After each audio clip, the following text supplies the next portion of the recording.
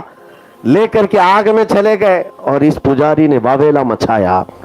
ارے یہ درویش, یہ فقیر آیا, آگ میں خود بھی چلا گیا, میرے بچے کو بھی لے گیا ہے.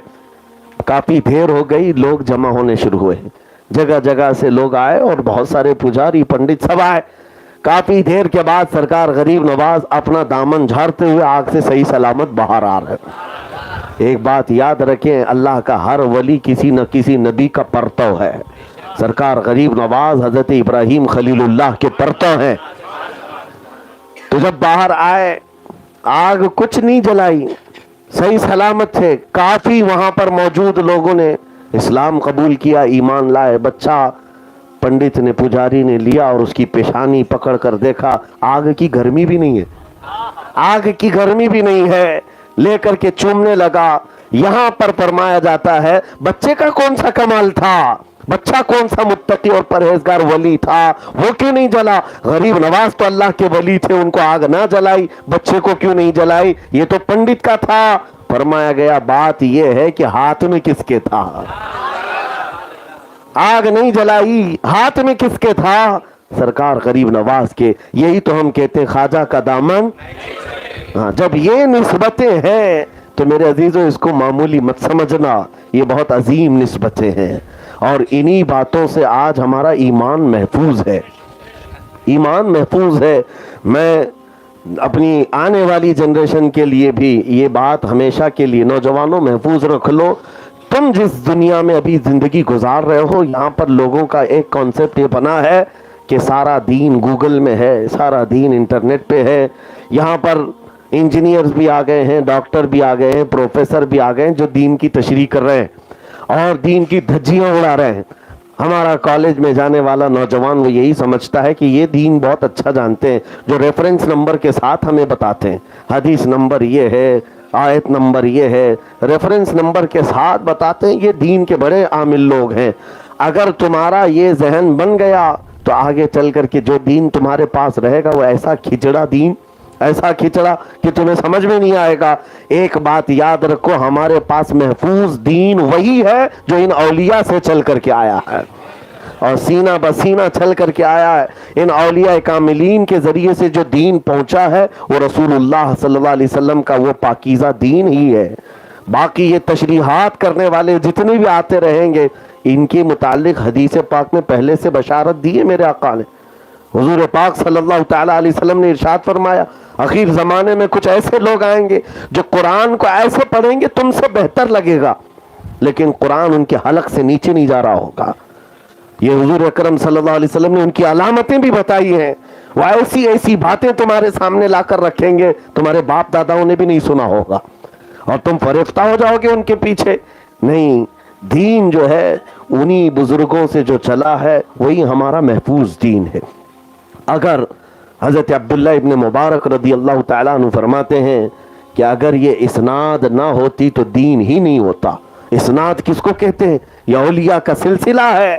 نبی پاک صلی اللہ علیہ وسلم کی ایک حدیث بیان کرنے کے لیے امام بخاری کبھی کبھار 12 کبھی 13 لوگوں کا وسیلہ لیتے ہیں کہ مجھ کو انہوں نے بیان کیا, ان کو انہوں نے بیان کیا, ان کو انہوں نے بیان کیا. یہ جو اسناد ہے, یہ جو اولیاء کاملین ہیں, یہ ہمارے دین کے وہ ستون ہیں کہ ان کو ہٹاؤ تو دین کھوکھلا ہو جائے, دین ہی نہ رہے. اس لیے آپ کو اگر یہ پٹی پڑھائی جائے کہ یہ قبر پجوے لوگ ہیں, اولیاء اکرام کے آستانوں پر سب کچھ لٹا دیتے ہیں, میرے عزیزوں ایک بات تو ہے, مجھے اصلاحاً یہ عرض کرنا ہوگا کہ افراط و تفریط کے بیچ میں ہمیں زندگی گزارنا ہے. کچھ سنی ہیں جن کو میں جانتا ہوں کہ یقیناً انہوں نے یہ خرافات مچائی ہے کہ سب کچھ انہوں نے یہ سمجھ لیا ہے کہ مزارات اولیاء ہے, اولیاء اکرام اصل ہیں, نہ کہ یہ دیوار در و دیوار جن کو بنانے میں جن کے لیے اپنی زندگیاں آج ختم کر دی جاتی ہیں، ایک کسی ولی کے آستانے کو بنانے کے لیے 2 کروڑ کا دروازہ اصل دروازہ نہیں ہے، اصل اس ولی کامل کی زندگی ہے۔ حضرت سید نجیب میاں رحمۃ ادام اللہ اقبالہ ماررہ مطہرہ میں ابھی کل کی پرسوں کی رات آپ نے پیغام دیا کہ افسوس یہ ہے، المیہ یہ ہے کہ ہمارے بزرگوں کو، جو لوگوں کو چاہیے تھا کہ ہمارے بزرگوں کو حاصل کرتے، ان کو منوں پھولوں کے نیچے دبا کے رکھا ہے۔ ہاں، یہ اولیاء کرام صرف چادر گاگر اور پھولوں پر دبا کر رکھنے کے لیے نہیں، ان کے دامن کو پکڑنے کا مطلب یہی ہے کہ ان کی تعلیمات کو عام کر دینا، ان کے مشن کو عام کر دینا۔ عزیزان گرامی وقار، آج نوجوانوں کو میں یہ بات کہتا ہوں، نسبت ضروری ہے، لیکن ساتھ میں یہ افراط بھی نہ ہو کہ تم اصل دین کو، یعنی حضور پاک صلی اللہ علیہ وسلم کو اور شریعت طاہرہ کو چھوڑ کر کے صرف یہ سمجھ کر کے چلو کہ صرف کسی مزار کے پاس میں ایک دھاگا باندھ دوں گا یا دروازہ لگا دوں گا، کھڑکی لگا دوں گا، بس کافی ہے۔ یہ نہیں ہے دین۔ دین اصل میں نبی پاک صلی اللہ تعالیٰ علیہ وسلم کی وہ شریعت طاہرہ، اور جس کو لے کر کے اولیاء کاملین تشریف لائے۔ اگر ان تمام چیزوں سے آپ ہٹ گئے تو پھر کبھی تفریط کس کو کہتے ہیں؟ نہیں مانتا ہی نہیں، میں کسی ولی کو مانتا ہی نہیں، ایسا تنگ نظر ہو گیا ہے کہ وہ اولیاء کرام سے بھی دور ہو گیا۔ افراط کہتے ہیں بہت ہی زیادہ غلو کرنے لگ گیا ہے۔ دونوں کے درمیان کا راستہ صحیح راستہ ہے، بیچ کا راستہ۔ یقیناً یہ اولیاء کاملین ہمارے لیے ذریعہ ہیں، نسبت ہے، اصل تو رسول اللہ کی ذات ہے، اصل رسول اللہ کی ذات ہے۔ آج دیکھتے نہیں، مجھے ایک صاحب جو دوسرے مکتب فکر سے تعلق رکھتے ہیں، ٹونٹ مار کر کے کہا تھا کہ مفتی صاحب آپ بیان بہت سارے کرتے ہیں، اپنی قوم کو آپ دیکھیں، کبھی محفلوں میں آپ جا کر کے دیکھیں، آپ کی محفلوں میں ایسا ہوتا ہے کہ پیر صاحب کی بات کی جائے تو اچھل کود ہوتی ہے، اور جب رسول اللہ کی بات کی جائے تو سکتہ طاری ہوتا ہے۔ کیوں ایسا ہے؟ کیوں ایسا ہے میرے عزیزوں؟ ہو سکتا ہے کسی محفل کو انہوں نے دیکھا ہو، میں نے ان سے کہا یہ ہو سکتا ہے کسی جاہل محفل کو دیکھ کر کے آپ نے کہا ہو، لیکن آج بھی الحمدللہ ہمارا عقیدہ یہ ہے، ہم جن اولیاء کی بات پر فخر کرتے ہیں وہ اس لیے کرتے ہیں کہ ہم کو رسول اللہ کا دروازہ بھی دکھایا انہی اولیاء نے، حضور پاک تک پہنچایا ہے ان اولیاء کاملین نے۔ ہم جھومتے ہیں، لیکن میرے عزیزو اس اعتراض کو آنے سے پہلے اپنے اندر اصل کی محبت کو پیدا کرو۔ اصل کی محبت وہ رسول اللہ کی محبت ہے، نبی کریم صلی اللہ تعالیٰ علیہ وسلم اصل ایمان ہے، اصل دین ہے، اور اولیاء کاملین یہ نسبت وہاں تک پہنچنے کے لیے آپ کو پتہ ہے سلسلہ عربی میں کس کو کہتے ہیں؟ سلسلہ جو ہے عربی میں چین کو کہتے ہیں۔ آپ ڈکشنری بھی اٹھا کر کے دیکھ لیں گے تو اس کا میننگ لکھا ہوگا چین۔ چین کس کو کہتے ہیں؟ چین کوئی ایسی ایک لمبی رسی نہیں ہوتی، چین میں جو ہے کڑیاں ہوتی ہیں، ایک کڑی دوسرے کڑی سے، پھر دوسری کڑی تیسری کڑی سے ایک دوسرے سے جوڑی جاتی ہے، اور یہ کڑیاں جب لمبی ہو جاتی ہیں تو چین بنتی ہے، اور اسی چین کو سلسلہ کہا جاتا ہے۔ ایک بھی کڑی کھل گئی تو وہ چین نہیں ہے، ٹوٹی ہوئی ہے، اور اس لیے ہم اپنے بزرگوں کے ہاتھ میں ہاتھ دے کر اس چین میں اپنے آپ کو شامل کرتے ہیں۔ یہ کڑیوں سے ہم ملا لیتے ہیں۔ کیوں؟ اپنے پیر کے ہاتھ میں ہاتھ دیتے ہو تو یہ سمجھ کر کے کہ یہ ہاتھ صرف مجھ سے نہیں ملا ہے، ان کے پیر سے، ان کے پیر سے، اور یہ ہاتھ جاتے ہیں سیدھے رسول اللہ کے ہاتھ میں۔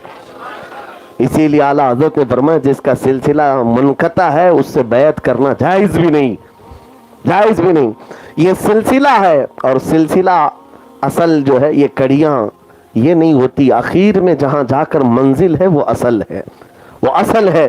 اس لیے میرے عزیزوں ان نسبتوں کے ساتھ سرکار غوث پاک کی نسبت، سرکار غریب نواز کی نسبت، اس پر فخر کرنا بنتا ہے سنیوں کو، لیکن ساتھ میں ہمیں یہ بھی محسوس کرنا ہوگا اصل ہمارا وہ رسول اللہ کی شریعت طاہرہ ہے۔ ایک بات میں آپ کو بتاتا ہوں، حضرت شیخ عبدالحق محدث دہلوی رحمۃ اللہ علیہ ہندوستان جب تشریف لائے تھے، بڑا امتحان تھا آپ کا، علم حدیث پھیلانے میں سب سے بڑا کردار سیدنا عبدالحق محدث دہلوی کا ہے. وہ کہتے ہیں ایک مرتبہ وہ کسی بیابان سے گزر رہے تھے, انہوں نے دیکھا کہ ایک پیر صاحب بیٹھے ہوئے ہیں اور مریدین بہت سارے ہیں, اور اس پیر صاحب کا اثر ایسا تھا کہ مریدین پر وجد طاری تھا. اور شیخ عبدالحق محدث دہلوی کوئی ایسے ویسے عام عالم نہیں کہ وہ صرف اور صرف ظواہر کو دیکھتے ہوں, بلکہ وہ اہل باطن میں سے تھے, اولیاء کی بڑی قدر کرنے والے تھے. ان کا حال یہ تھا اس وقت تک رات کو سوتے نہیں تھے جب تک رسول اللہ کی زیارت نہیں کرتے تھے. روزانہ کا معمول تھا آپ کا, جب دن بھر حدیث پڑھاتے تھے اور رات کو جب آتے کشف کرتے, آنکھیں بند کرتے اور حضور کا دیدار کرتے تھے یا روزے کی زیارت کرتے تھے. ایک دن گزر رہے تھے, پیر صاحب ان کی جھوپڑی تھی, لوگوں کا ایک بڑا جمع غفیر تھا. آپ گزرتے ہوئے وہاں لوگوں سے پوچھتے کون ہیں, کہا کہ فلاں فلاں بزرگ ہیں, ان کا اثر ایسا ہے, لوگ ان کے ارد گرد ہمیشہ رہتے ہیں, وجد طاری رہتا. کہا میں بھی ملاقات کر لوں, شرف یاب ہو جاؤں. گئے اندر اجازت لے کر, جو بزرگ تھے اندر, انہوں نے حضرت شیخ عبدالحق محدث دہلوی کو بٹھایا. بہت توجہ سے سننا, تمہاری زندگیوں میں یہ چیز آئے گی تو یہ ہمیشہ معیار اور کسوٹی میں دے کر جا رہا ہوں. وہ شیخ محدث دہلوی بہت بڑے عالم دین ہیں. اندر گئے, بزرگ جو تھے مرشد بیٹھے لوگوں کے ساتھ بات کرتے رہے. اس کے بعد ان کے قریب میں ایک بڑا مٹکا رکھا ہوا تھا اور ان کے ہاتھ میں پیالہ تھا جس میں شراب, وہ شراب پی رہے تھے اور مٹکے سے شراب نکالی اور شیخ عبدالحق محدث دہلوی کو کہا پیجیے آپ بھی. کہا کہ شراب کیسے میں پی سکتا ہوں, میرے نبی پاک صلی اللہ علیہ وسلم کی شریعت طاہرہ میں اس کا قطرہ چکھنا بھی حرام ہے, میں کیسے پیوں گا. تو اس پیر صاحب نے کہا مولوی صاحب وہ باتیں باہر ہیں, یہ خانقاہ ہے ہماری, پی لو, میں جو کہہ رہا ہوں پی لو, اتنی منزلیں طے کر لو گے کہ تمہیں سمجھ میں نہیں آئے گا. آپ نے کہا نہیں, حضور کی شریعت چھوڑ کر کے مجھے ایک منزل بھی نہیں جانا ہے, کوئی منزل نہیں طے کرنا ہے. اب سنو اصل امتحان کیا ہے. پہلی مرتبہ ملاقات ہو رہی ہے پیر صاحب سے. پیر صاحب نے کہا عبدالحق پی لو ورنہ روزانہ جو زیارت کرتے حضور کی وہ بند کرا دوں گا. یہ کسی کو نہیں معلوم تھا, یہ ان کا راز تھا. شیخ عبدالحق محدث دہلوی کا راز تھا جو حضور کی زیارت کرتے تھے. اب مجھے بتاؤ اے نوجوانوں, تمہارے ساتھ ایسا آ جائے, تمہارے دل کی بات کوئی کہہ جائے اور تم اسی وقت لٹو ہو جاؤ گے, بابا بڑا پہنچا ہوا ہے, اب اس کے آگے پیچھے تو سب کچھ بیچ ڈالو گے. میرے تو دل کے حالات جانتا ہے یہ. شیخ عبدالحق کے لیے بہت بڑا امتحان, اور اس سے بھی بڑا امتحان میں بتاتا ہوں. شیخ عبدالحق محدث دہلوی کہتے ہیں یہ روزانہ میری جو حضور کی دربار میں زیارت ہوتی ہے, یہ کہہ رہے روک دوں گا, آخر میں کروں کیا. بہت دیر تک سوچتے رہے, ہو سکتا ہے کوئی اور شراب ہو, پی لوں. پیالہ لیا, اس کے بعد ہاتھ کانپنے لگ گئے, ہاتھ کانپنے لگ گئے, پیالہ چھوٹ گیا. کہا کہ نہیں, میں جا رہا ہوں اس جگہ سے, میرے لیے یہ چیز نہیں ہو سکتی. آپ نے کہا ہے میرے دل کی بات, لیکن اب میں شراب کو تو ہاتھ نہیں لگاؤں. چلے گئے. کہا دیکھ لینا پھر تمہارے ساتھ کیا ہوگا. شیخ عبدالحق محدث دہلوی گھبرائے ہوئے آئے. اس دن کوئی کام نہیں کیا. شام ہوئی, اپنے معمول کے مطابق جب مکاشفے کے لیے بیٹھتے ہیں, حضور پاک کی زیارت ہر دن کرتے تھے. آج جب تنہائی میں مراقبے میں بیٹھے ہیں, جیسی آپ نے آنکھیں بند کی اور حضور کی زیارت کا وقت قریب آیا, اس وقت سامنے وہ بزرگ کھڑے ہوئے نظر آئے. حضور کا دروازہ نہیں کھلا, نہ ہی کوئی روزہ نظر آیا, وہ کٹھیا میں بیٹھے ہوئے بزرگ نظر آئے. کہا یہ تو بڑا امتحان ہے. اس وقت ان کے آنکھوں کے سامنے آ کر کے وہ بزرگ کہنے لگے عبدالحق ابھی بھی وقت ہے, آجا میری خانقاہ میں جو پلا رہا ہوں پی لے. شیخ عبدالحق محدث دہلوی کہتے ہیں کیا کیا جائے, رات بے قراری میں گزری, کیونکہ ایک بار عاشق رسول کو جب دیدار نہ ملے اس کی تڑپ بڑھ جاتی ہے, بے قراری بڑھ جاتی ہے. پوری رات گزار لیا, صبح اٹھ کر کے سوچنے لگے کیا کروں. حدیث پڑھاتے رہے, شام کیسے آئی, پھر رات کے وقت سوچا کل وسوسہ ہوگا. آج بیٹھے تو آج بھی وہ بزرگ سامنے کھڑا ہے اور کہا نہیں میں تجھے حاضری کی اجازت نہیں دوں گا, تو نے میری بات نہیں مانی, انکار کیا, میں تجھے حاضری کی اجازت نہیں دے سکتا, اتنا پاور تو ہے میرا. تو حضرت شیخ عبدالحق محدث دہلوی کے ہاتھ پیر کانپنے لگ گئے. 2 دن کی بے قراری تھی. آپ رات بھر نہیں سوئے. تیسرا دن آیا اور آج کی شام طے کر کے بیٹھ لیے کہ آج آر پار ہو جائے. یا تو یہ میرا امتحان ہے یا تو پھر میری موت ہے. میں نبی پاک صلی اللہ علیہ وسلم کے دیدار کے بغیر نہیں زندہ رہوں گا. طے کر لیا. شام کا وقت آیا. جب غسل کر کے بیٹھے حضور کے زیارت کے آداب کے اعتبار سے, اور اس وقت جیسے ہی آپ بارگاہ مصطفیٰ کی زیارت کے لیے طے کرتے ہیں, دل کو تمنا تیار کرتے ہیں, رو پڑتے ہیں, بے اختیار روتے ہیں. کہتے ہیں اب مجھ سے نہیں سہا جا رہا ہے, یا رسول اللہ آپ ہی بتا دیں آپ کی شریعت سچی ہے یا یہ پیر سچا ہے. آپ کی شریعت سچی ہے یا پیر سچا ہے. اسی اسنا میں قبر رسول سے آواز آئی, اخرج یا کلب, اے کتے ہمارے دربار سے نکل جا. اتنی آواز آئی کہ وہ جو پیر صاحب تھے اچانک غائب ہو گئے اور سب حجابات ہٹ گئے. سامنے رسول اللہ کی زیارت ہوئی. اب شیخ عبدالحق محدث دہلوی کو اپنی مراد مل گئی, اور اس کے بعد جی بھر کے تمنا کے ساتھ, دل کے ساتھ بارگاہ مصطفیٰ میں حاضری دی. صبح اٹھے, کہا کہ میں تو جیت گیا, میں تو جیت گیا, میری مراد مل گئی ہے. اب جاتا ہوں اس بزرگ کے پاس, اب جا کر کے بولتا ہوں اب بتاؤ بغیر تمہارا پیالہ پیے تو میں اپنا پیالہ پی چکا, میں شراب محبت پی چکا دیدار مصطفیٰ کا. اب وہاں بیابان میں آئے, اس جنگل میں لوگوں میں ایک ہلا مچا ہوا ہے, گلگلا ہے, لوگ اپنے اپنے بوریے بسترے باندھ رہے ہیں, سب ادھر ادھر ہو رہے ہیں. شیخ عبدالحق محدث دہلوی کہتے ہیں رکو رکو, مجھے تمہارے پیر صاحب سے ملنا ہے. جلدی سے آئے اس جھونپڑی کے پاس. جو دربان کھڑے تھے وہ بھی ادھر ادھر تتر بتر ہے. پوچھا ہوا کیا, کہاں ہے پیر صاحب؟ کہا مت پوچھو, کل کی رات ایک بڑا حادثہ ہوا, اچانک ایک دھماکہ ہوا اور ہمارے پیر صاحب کتا بن گئے اور کتا بن کر نکلے, کتا بن کر کے وہ یہاں سے نکل گئے. تب شیخ عبدالحق محدث دہلوی نے کہا تمہارے پیر کو کسی اور نے کتا نہیں بنایا, اصل پیر نے کتا بنایا. اصل کے ساتھ اگر نسبت ہو تو نقل کبھی تمہارے اوپر غالب نہیں آئے گا. یہ اصل نبی پاک صلی اللہ علیہ وسلم کی شریعت طاہرہ.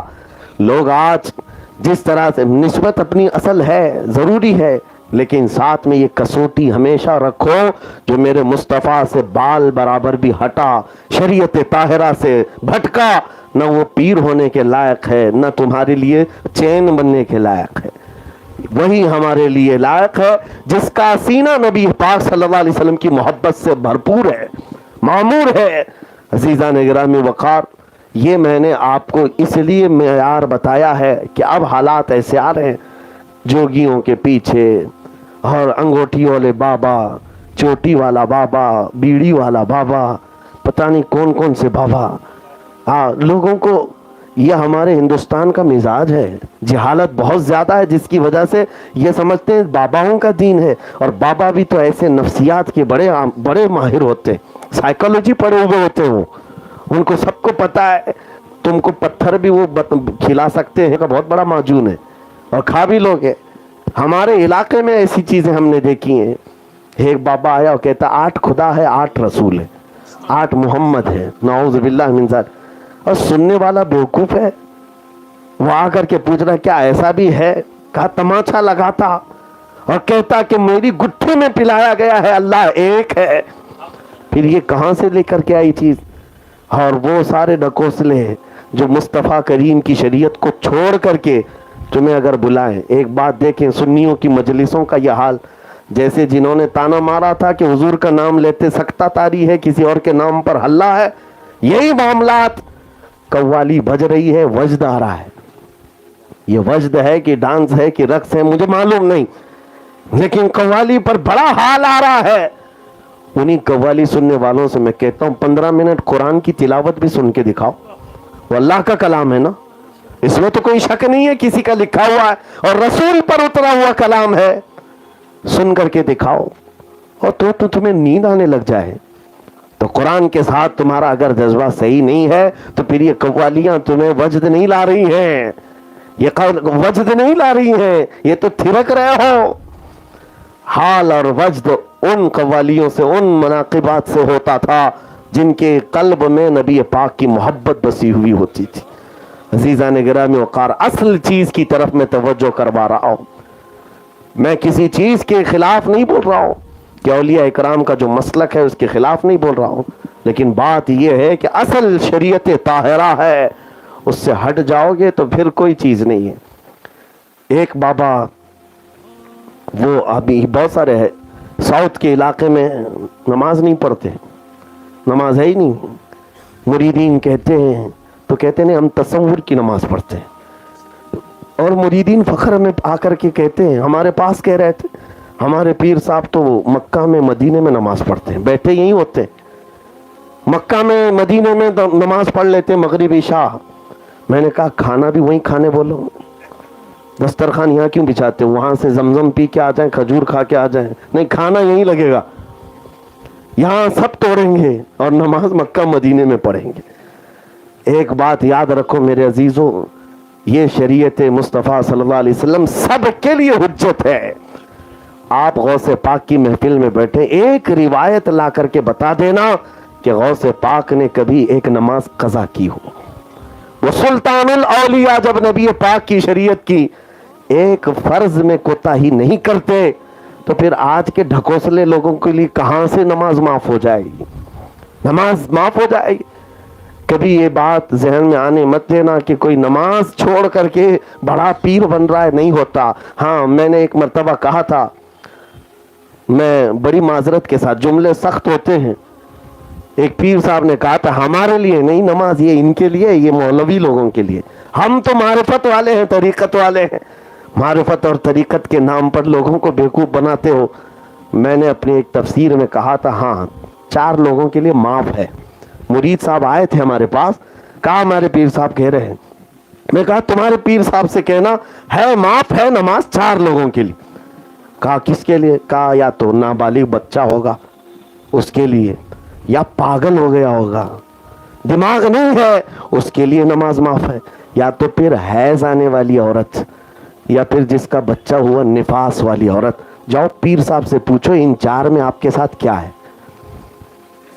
یا تو بچے ہو، یا تو پاگل ہو، یا تو پھر دوسرے معاملات ہو، ورنہ نماز معاف نہیں ہے. غوث پاک کے لیے نہیں، غریب نواز کے لیے نہیں ہے تو پھر کسی اور کے لیے کیسے؟ اصل جو ہے شریعت مصطفیٰ صلی اللہ تعالیٰ علیہ وسلم ہے. لیکن میرے اس بیان کے لیے میں یہاں تک کیوں آیا آپ کو بتا دوں. یقیناً ہم نے گفتگو شروع کی ہے غوث کا دامن اور خواجہ کا دامن.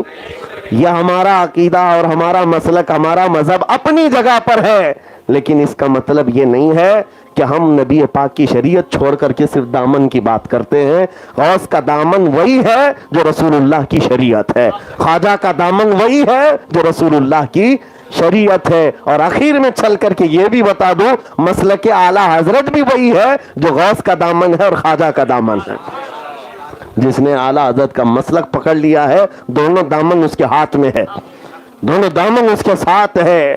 عزیزان گرامی وقار، رسول کریم صلی اللہ تعالیٰ علیہ وسلم کے ان نائبوں کی قدر یقیناً ہمارے لیے ضروری ہے. لیکن ساتھ میں یہ کہوں گا اصل اپنے ذہن و دماغ میں یہ بنا کر کے چلیں مصطفیٰ کریم صلی اللہ علیہ وسلم کی شریعت سے بڑھ کر کوئی حجت نہیں ہے، حضور کی شریعت سے بڑھ کر کوئی حجت نہیں. ہر ولی آیا ہوا وہ اپنے لوگوں کو حضور کی شریعت ہی سکھاتا رہا. آج ان کے درباروں پر ڈھول باجے کر کے پوچھ لینا اس ولی نے کبھی تم کو یہ تلقین کی تھی کہ میرے مرنے کے بعد ڈھول بجاؤ، میرے انتقال کے بعد باجے بجاؤ؟ اس ولی کے مشن پر ہی نہیں چلتے تو پھر کیسے ان کے ساتھ نسبت ہے، کیسے ان کا دامن ہے تمہارے ساتھ؟ عزیزان گرامی وقار، نبی پاک صلی اللہ تعالیٰ علیہ وسلم کی شریعت طاہرہ کے نفاذ کے لیے انہوں نے پوری زندگیاں وقف کر دی، پوری زندگیاں وقف کر دی ہیں. اب آخری بات میں کہہ کر کے گفتگو سمیٹتا ہوں. ان اولیاء کا ہمارے ساتھ ہونا بہت ضروری ہے، بہت ضروری ہے. اور اس لیے بھی ضروری ہے کہ ہمارے پاس جو شریعت ہے اس کی حفاظت بھی ان کے ساتھ رہنے میں ہی. کیونکہ قرآن کیا کہتا ہے؟ یا ایھا الذین آمنوا اتقوا اللہ وکونوا مع الصادقین، اے ایمان والو اللہ سے ڈرو اور سچوں کے ساتھ رہو۔ تمہارے پاس جب کوئی دولت آ جائے نا، کہاں رکھتے ہو؟ تجوری میں اندر رکھتے ہو؟ اپنا سونا، اپنا چاندی، اپنا مال دروازے کے باہر تو نہیں رکھتے، حفاظت کے لیے تجوری میں، الماری میں اندر رکھتے ہو۔ اب تمہارے پاس جو سب سے بڑی دولت ہے وہ ایمان کی ہے، یہ کون سی تجوری میں رکھ کر حفاظت کرو گے؟ اس کے ڈاکو بہت ہیں، اس لیے اللہ نے فرمایا اس کی حفاظت صرف ایک طریقہ ہے، اللہ کے ولیوں کے ساتھ رہو، ساتھ رہو۔ حضرت شیخ احمد یار خان نعیمی رحمۃ اللہ تعالی علیہ نے بہت پیاری بات فرمائی تفسیر نعیمی میں، کہتے اعوذ باللہ من الشیطان الرجیم کی تفسیر کرتے ہوئے کہتے ہیں کہ کبھی ایسا ہوتا ہے کہ آپ کسی گھر پر گئے، آپ کا دوست ہے، اس نے دعوت دی، بڑا بنگلہ ہے لیکن بنگلے کا دروازہ بند ہے اور باہر کتا بھی ہے، جیسے جاؤ گے کاٹ کھانے دوڑے گا، کچھ بھی کرے گا۔ کیا کریں گے آپ؟ لکڑی لے کے جائیں، پتھر لے کر کے جائیں، کیسے اس سے کریں؟ تو کہتے ہیں سیدھا طریقہ تو یہ ہے کہ گھر والے کو خود ہی بولو کہ آ بھائی تو اپنے کتے کو پکڑ، میں اندر تو آؤں۔ اگر گھر کا مالک اندر سے آ گیا اور کہا، کتے کے سامنے کھڑا بھی ہو گیا، نہیں بھونکے گا کتا، کتا بھونکتا نہیں اپنے مالک کے دوستوں پر، دروازہ کھلے گا اور چلا جائے گا۔ شیخ حضرت احمد یار خان نعیمی رحمۃ اللہ علیہ فرماتے ہیں یہی طریقہ ہے، یہ شیاطین اللہ تعالیٰ کی طرف سے چھوڑے ہوئے وہ کتے ہیں، اگر ان پر کوئی کنٹرول کر سکتا ہے تو وہ اللہ کے دوست ہی کر سکتے ہیں، وہ گھر والے لوگ ہیں، اہل اللہ ہیں۔ اس لیے ہم ان کی بارگاہ میں استغاثہ کرتے ہیں کہ ہمارے راستہ چلنے میں یہ بڑی رکاوٹ پیدا کرتا ہے شیطان، یہ لعین۔ ہم آپ کے دربار تک آنا چاہتے ہیں تو آپ ہی مدد کریں، اگر وہ مدد کریں یقیناً راستے بھی کھل جاتے ہیں، راستے بھی کھل جاتے ہیں۔ یہ نسبت کی بات کر رہا تھا، میں آخری بات کر رہا ہوں۔ حضرت معروف کرخی رحمۃ اللہ علیہ، بہت پائے کے بزرگ ہیں، سلسلہ قادریہ میں حضرت جنید بغدادی سری سختی کے مرشد ہیں، حضرت معروف کرخی، جن کے دربار میں غوث پاک نے چلہ کیا۔ حضرت معروف کرخی ایک مرتبہ راستے سے گزر رہے تھے، ایک شراب پی کر کے آدمی دھت راستے پر پڑا ہوا تھا، آپ گزرتے ہوئے وہاں رک گئے اور لوگوں سے کہا پانی لاؤ، پانی لائے۔ تو جب لوگ پانی لائے تو اپنے ہاتھ میں انہوں نے پانی لیا اور وہ جو شرابی تھا اس کا منہ دھلا دیا، منہ دھلا کر کے چلے گئے۔ لوگ دیکھتے رہے، چہرہ دھلایا اور اس کے بعد چلے گئے۔ وہ شرابی اٹھا اور وہ عجیب کیفیت میں ہے، شراب کے نشے میں جو سڑک پر پڑا ہوا تھا، عجیب کیفیت میں ہے، اٹھ بیٹھا اور کہنے لگا کہ مجھے کچھ ہو رہا ہے، کچھ عجیب سی خوشبوئیں آ رہی ہیں۔ لوگوں سے پوچھا کہ کچھ ہوا ہے میرے ساتھ مدہوشی میں؟ کہا ارے نادان، تو کس بات پر اس طرح سے پڑا ہوا ہے؟ زندگی دیکھ تیری، تجھے آج معروف کرخی نے اپنے ہاتھ سے دھلایا ہے۔ اتنا سننا تھا، وہ بے اختیار دوڑنے لگا اور دوڑ کر کے مسجد میں اندر آیا۔ مسجد میں اندر آیا ہے تو ایک دن نہیں، 2 دن نہیں، 40 دن تک مسجد سے باہر نہیں آیا، 40 دن تک مسجد سے باہر نہیں آیا۔ اور اس کے بعد پھر جب وہ باہر آیا تو وقت کی قطبیت حاصل تھی، اس سے پوچھا گیا، وہ جو بزرگ بن گئے، کہا کہ میں نے اللہ کریم کی بارگاہ میں سجدے میں رو رو کر کے کہا کہ مولا میں تو بڑی نافرمانی میں زندگی گزارا، لیکن اچانک میری زندگی کو تو نے تبدیل کر دیا اور تو اپنے دربار کا مجھے فقیر بنا دیا، دنیا میرے دل سے نکل گئی، مولا اتنا بڑا کرم کیا تو نے۔ رب تعالیٰ کی طرف سے ہاتف غیبی نے صدا دی کہ اے بندے، بات صرف اتنی ہے، میرے محبوب نے پانی سے تیرا منہ دھلایا اور ہم نے تیرا دل دھل دیا، بس ان کا ہاتھ بھی لگ جائے اللہ باقی کے کام ہمارے لیے آسان کر دیتا ہے۔ لیکن ساتھ میں ایک بات یہ بھی رکھو، ان خبیثوں سے میں کہتا ہوں جو ان اولیاء سے دشمنی کرتے ہیں، بزرگوں سے نفرت کرتے ہیں، ان کی عاقبت خراب ہے۔ من عادى لي وليا فقد آذنته بالحرب، یہ اللہ تعالیٰ کا فرمان ہے، حضور کی زبان ہے۔ اللہ فرماتا ہے جو میرے کسی ولی سے دشمنی کرتا ہے میں اس کے ساتھ جنگ کا اعلان کرتا ہوں. کون ہے جو اللہ کے ساتھ جنگ کرے گا؟ ایک بزرگ نے فرمایا، بڑی پیاری بات ہے، یہ لگتی ہوئی چیز ہے اس لیے عرض کر رہا ہوں، اب نہیں طویل کروں گا. ایک سیٹھ صاحب تھے، اپنی بیگم کو لے کر کے بازار میں گئے ہوئے تھے، بڑے پیسے والے تھے، اور اس علاقے میں ایک درویش رہتے تھے، اللہ کے ولی تھے، لوگ جانتے بھی تھے ان کو، لیکن جذب کے عالم میں رہتے تھے.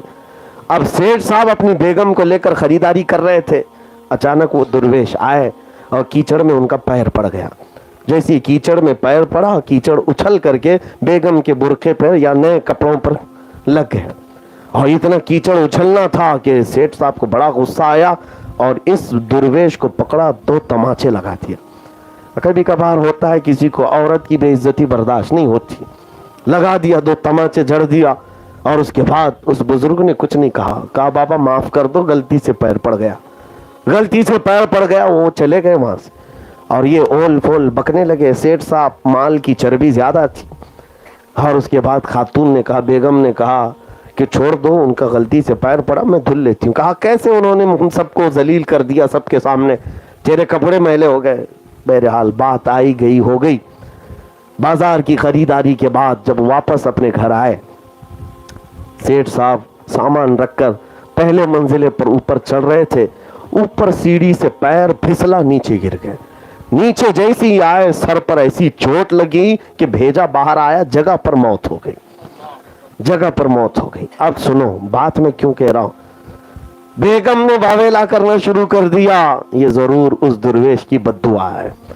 آج میرے شوہر نے ان کو ہاتھ کیا لگا دیا، انہوں نے دل سے بد دعا کر دی اور میرا شوہر ختم ہو گیا. وہ دھاڑے مار مار کر رو رہی تھی، مجھ سے میرا شوہر چھن گیا، ختم ہو گیا. لوگ جب جمع ہوئے پھر پوچھا بیگم سے کیا ہوا تھا، کہا ایسا ایسا معاملہ ہوا، اس درویش کو میرے شوہر نے ہاتھ لگا دیا، تماچا لگایا، اور ہو سکتا ہے انہوں نے ہی یہ بد دعا کی ہے اور میرا شوہر چلا گیا. لوگوں نے کہا اگر تماچا لگایا ہے تو معافی بھی ہو سکتی تھی، اس بزرگ کو ایسا نہیں کرنا چاہیے تھا، اتنی بڑی بد دعا نہیں کرنی چاہیے تھا کہ یہ دنیا سے ہی چلا جائے، گھر لٹ گئے، اجڑ گیا سب. تو کچھ جو ذمہ دار تھے شہر کے اور کچھ علماء، وہ نکل پڑے اس درویش سے ملنے کے لیے. وہ ایک حلوائی کی دکان پر بیٹھے ہوئے تھے. اب سن لو میرے عزیزوں، اصل واقعہ کا خلاصہ. پہنچے لوگ، کہا بابا آج کیا کر دیا آپ نے؟ کہا کیا ہوا؟ کہا آپ کو ایک سیٹھ نے تماچا کیا لگایا، وہ گھر پہنچا تو اس وقت تک تو آپ نے اس کو موت کی گھاٹ اتار دیا. کہا ہائے اللہ، میں نے تو کچھ نہیں کیا، میں نے نہیں کیا، ایسا کچھ نہیں کیا. کہا آپ نے بد دعا نہیں کی، وہ ہلاک ہو گیا ہے، ختم ہو گیا، انتقال ہو گیا. بار بار سنا تو درویش کو جلال آیا، کھڑے ہو گئے. کہا لوگوں سنو، ہمارا مسلک ہے، ہم ہر تکلیف برداشت کر لیتے ہیں، بدلے میں کسی کو بد دعا نہیں کرتے، لیکن ایک بات ہے، ہم تو برداشت کرتے ہیں، دوست نہیں برداشت کرتا. وہ دوست ہمارا اللہ ہے. کیونکہ دنیا میں بھی ہم نے دیکھا ہے دوست کی محبت میں آدمی دوسرے کے لیے جانی دشمن بھی بن جاتا ہے. یہاں دنیا کا دستور ہے، اور وہ اللہ غیرت مند ہے، اپنے دوستوں کو پہنچی ہوئی تکلیف ان کی بد دعا تک کا انتظار نہیں ہوتا، بلکہ رب تبارک و تعالی خود منتقم حقیقی انتقام لیتا ہے. اس لیے میرے عزیزوں، بعض لوگوں کو ایسا لگتا ہے